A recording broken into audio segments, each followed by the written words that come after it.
Na srečanju s papežem Frančiškom so 25. februarja bili člani katoliške delegacije za kooperacijo, ki deluje pod okriljem francoske škofovske konference. Organizacija je v svoji 50-letni zgodovini omogočila uresničitev mnogih razvojnih projektov.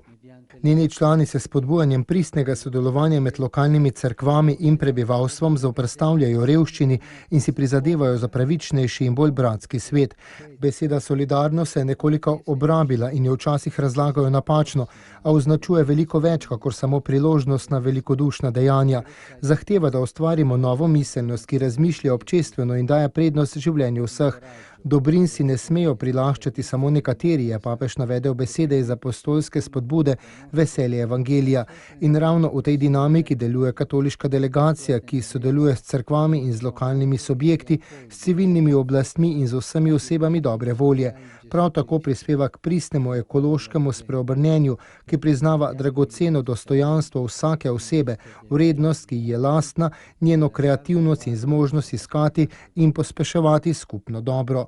Papež je vse člane organizacije spodbudil, naj pomagajo krasti kulture usmiljenja, ki temelji na odkritju srečanja z drugimi in v katerih nihče ne gleda na drugega z brezbrižnostjo, niti se ne ozira naokrog, ko vidi trpljenje bratov.